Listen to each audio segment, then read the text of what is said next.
what we're doing with NetBox is beyond storing the devices themselves, we're storing devices that connect to our network. So I'm going to go through kind of like the VoIP phone use case in particular. And really the primary users here are our ballpark operations folks. So we have a Chatops system that you can kind of see here over on the left, where it acts as a self-service portal for those who need to interact with the network without having to, say, open up a support ticket or a snow ticket.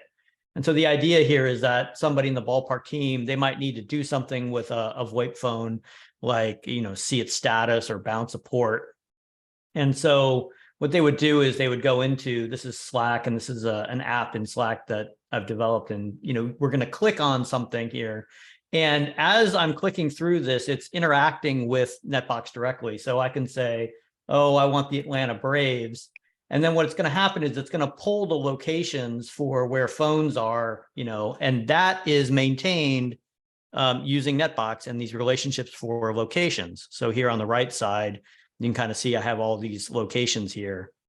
And then if I picked a given, site, it's going to pull the phones that happen to be in that location. And again, we're looking at the device properties of what's at these locations. I can see that I have, for example, VoIP phones, and their cabling is managed inside of NetBox, so that if I know I want to see something about this particular phone, for example, I'll pop this out so we can kind of play around with it.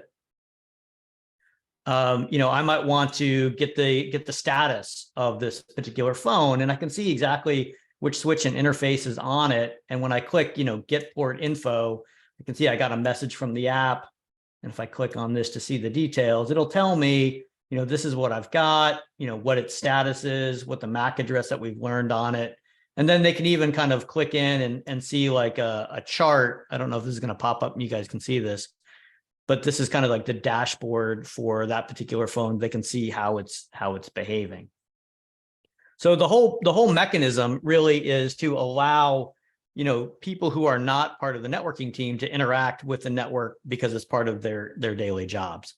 And there's things that they can do, like, they can bounce a port, they can run a cable test if the port supports a TDR mechanism. And this is one example of how we use NetBox, beyond just devices. We manage the relationship of objects and their cabling so that we can kind of get this particular, user experience. There's one other use case that I'll cover that is similar, but slightly different. One has to do with power usage. So we have another application for the power management team. And if they want to see power usage for a given ballpark, for example, if I pick on Atlanta Braves again, I can see, these are all the racks that we have. And if I were to look at these racks, from within NetBox, I have associated with that PDU devices, and each of those have mechanisms to tell me how many PDUs each rack has. And so if I click execute here, what this is going to do is it's actually using the information in NetBox to talk directly to the PDUs, and it's pulling power, right off the box, the PDUs, and showing information that, might be useful for the people who are dealing with power management. And the each rack has like an A and a B side, so we can kind of see information about how the power is balanced. And we're using context data for the devices in NetBox to store what the actual power allocations allow for, so we can see whether or not we're overpowered or underpowered. And each of these are just a graphical, table showing each of the devices that are plugged in and how much power draw they're taking. I'm not going to zoom in on this, but these are just, tabular reports for each of the devices.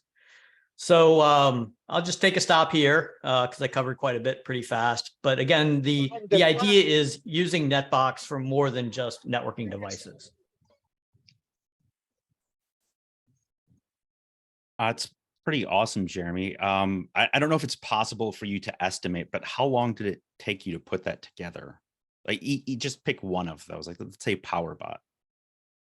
Once you kind of get into the hang of building a Slack application, it's, a few weeks worth of coding effort, to develop and test it.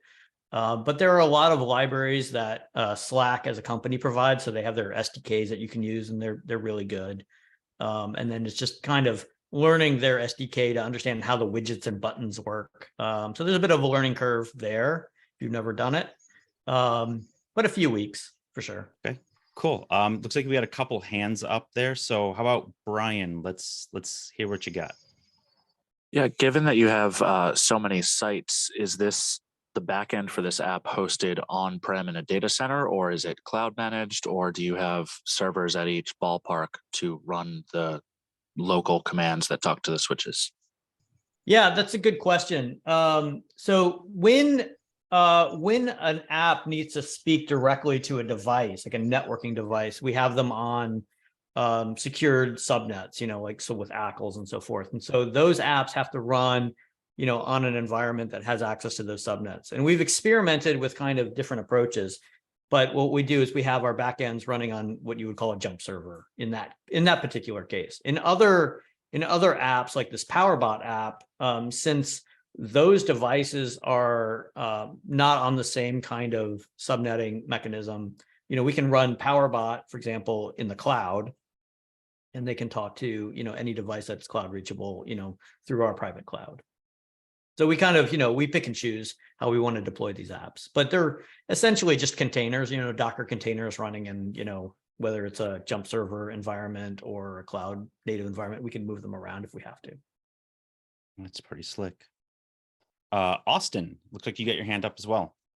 Yeah, hey, thanks. So are you modeling all of these phones directly in NetBox, including all of the port assignments that they're connected to?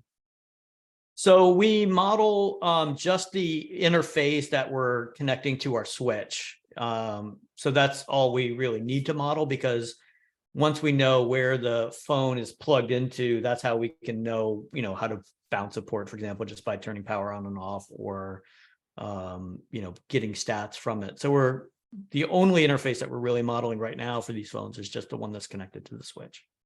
And as far as governance goes, you're making sure, like, you have a process to make sure that as a phone's deployed or as they're moved, that's all updated in NetBox. Yeah, we have another system that actually kind of crawls our network and gathers all that kind of information into an assessment. So we can see, for example, on a snapshot basis, where are all the phones, and then we could kind of audit and true it up to see if, they've been moved around. Which is kind of a thing that the ballpark engineers often like to make sure that people haven't moved their phones around, for sure. So it's a manual process, though. You're automatically crawling, you're doing LLDP or CDP, figuring out where they are, and then somebody by hand would be updating that. No, all of it's automated. I mean, so we have a commercial product that crawls our network and sticks it into its database, and then we have another set of automation tools that take that data and do a comparative to see whether or not it's correct in NetBox. And if it's out of sync, then it will true it up or report it to us, so we can decide whether or not, if it was moved, that it should have been moved, or if it hasn't, been moved, we can kind of report an audit and sync. I see. Thanks. And then, yeah, all of those are all automated processes, or at least tools that an engineer can run, so they're not manually pointing and clicking, for sure. And as far as modeling which port the phone is connected to, what are you using in NetBox? Is it like a tag, or how are you designating that port's in use? Yeah, I can show you that part. So if we were to look at a given phone, for example, this one, you can see, like, I just modeled this as a VoIP phone, and on the interfaces, I can see, like, I just have an interface called PoE, just for the sake of argument. And then I can see how the cable relationship is made here, to the device and the interface that it's on. Oh, so you actually are modeling your phones in NetBox as endpoints. Absolutely. Yeah, Okay. and we're doing the same thing with the PDUs. Yeah, like the PDUs, we're doing the same thing with the PDUs for the PowerBot as well. Yeah. Nice. Great. Thanks. Cool. So we got one more hand up. Ryan, we'll go ahead, but let's hold any more questions if we can. We'll probably have some time at the end, and if we do, we can try and open that back up for more questions. So Ryan, go ahead. Yeah, it's a quick one. Is your Slack Chatops integration a NetBox plugin, or is it just a standalone script for each little bot?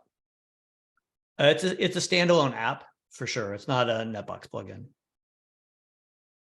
Cool. Yeah. Awesome. Jeremy, thank you so much for coming on and showing us some of that. I know I'm a big baseball fan, so anytime I can like just take a little peek behind the curtain, especially when it's technology, I really appreciate it.